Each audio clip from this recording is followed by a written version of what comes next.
All right, so the US and Israel and Iran have finally agreed to a 2 week ceasefire in the conflict after President Trump yesterday threatened to completely obliterate the Iranian civilization through his angry tweets on Truth Social. So, we have the news incoming that Trump has agreed to a 2 week ceasefire with Iran less than 2 hours before his deadline for Tehran to open the Strait of Hormuz or face devastating attacks on its civilian infrastructure. As he had threatened, a whole civilization will die, as per Reuters. So, Iran said talks between the US and Iran will begin on Friday in Islamabad, Pakistan. The Prime Minister helped mediate the ceasefire. So, obviously, Pakistan is a part of this mediation effort because they obviously need the money. They are not doing too well in their economy. Anyway, this video is not about Pakistan. So, what realistically happened is Donald Trump was threatening to do something, and he has given this threat of destroying power plants for like the fifth time in the past 15 days. And he again chickened out from his original promise. And that's a good thing, honestly, because destroying power plants is, unless it is being used for military use, it is a war crime. It is a very grave war crime under the Geneva Convention. So, what exactly is going to happen? So, see, market has all of a sudden been rising upwards. The oil prices have collapsed down to the $90 per barrel, and gold has also been risen. So, is this another attempt at insider trading? Well, could be, seeing the past attempts by Donald Trump. But is this the end to the war?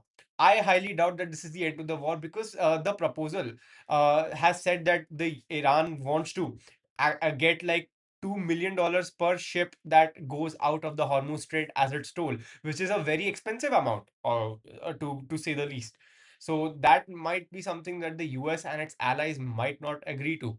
Again, and after that, the second is like the US will help rebuilding Iran. Now, as per some reports, they have agreed for that. But will the US actually help rebuilding Iran? That's another question. Third, what about the 440 kilogram of uranium that is nowhere to be found? See, as per like the story of rescuing the pilot, although earlier I did commend the mission, now some discrepancies are arising that the pilot crashed in southern Iran, and all of a sudden the C-130s that were found destroyed, they were deep inside Iran. So was that a failed nuclear rescue mission attempt? Could be, could not be. We would never find out. But I think that Donald Trump got really, really upset. He was getting mad that he was unable to, get the Iranians to capitulate. So maybe that is the reason that all of a sudden he pushed for a ceasefire from his side, and then they both were like, okay, let's just stop fighting. But some more news has been coming in that Israel has said that Lebanon won't be a part of the ceasefire. So the conflict between Israel and Hezbollah would continue onwards. So again, that is one part that is not going to go away. And then what about the ballistic missile program of Iran? As much as Donald Trump says it's been destroyed, it's not been destroyed. They, as per publicly intelligence sources, Iran still has half of its arsenal and half of its launchers still available. So, in a sense, who actually won the war if this conflict is going to end at this point? Honestly, before people call me idiot or an idiot or something, I think Iran won the war because their objective was mainly they were kind of suicidal. They were like, if we are going down, we are taking down everyone with us. Their goal was just to preserve their nuclear program. Their goal was just to preserve the ballistic missile program. And honestly, if they had to come to this point where Donald Trump was threatening regime change the first day, then they wanted to get out the nuclear missile, the nuclear program, they wanted to destroy the ballistic missile program. None of the objectives were achieved in the first place. And killing Ali Khamenei was another like a stupid mistake. I mean, he was very old already. He would have passed away at some point himself. So there was no reason to killing him at all. Now, doing that has given the IRGC a lot more freedom and a lot more control in their respective decentralized regions for them to act upon.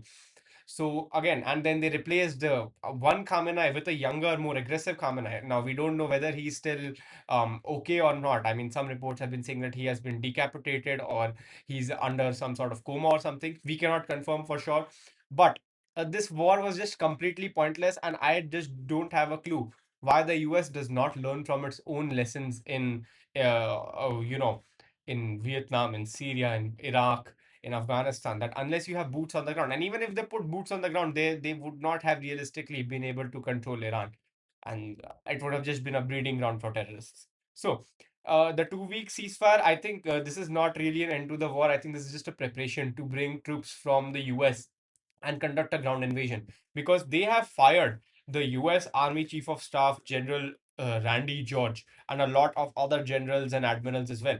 So that just showcases that there is an internal conflict within the US forces itself, where the generals don't want their boys to go inside Iran and just get killed for no reason. There's no reason that this war even had to begin.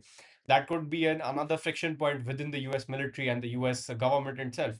And now, since the generals have been removed, there will be new generals that will be coming in who will likely be politically aligned towards Donald Trump's objectives, and they might agree for a ground operation.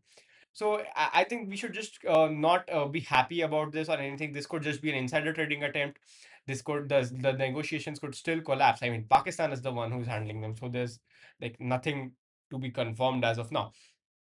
Or it could just be an opportunity grab to just go ahead for a ground invasion. So again, nothing can be confirmed for sure yet. So we should not just we should keep our eyes peeled. All of us should just look around, just see what is actually going on, because this is a very interesting war. If I'm honest myself, I think that I've never been so involved in analyzing a conflict as much as this one. And obviously, Cuba is likely to be the next part of Donald Trump's expansion plan. Cuba and then Colombia could be another one, and he might go back to Greenland. We never know. But that's all I had to say for this video. Thank you all so much for watching, and I will continue keeping my eyes on this conflict. Thank you all so much for watching, and I shall see you all in the next video. Take care and Jai Hind.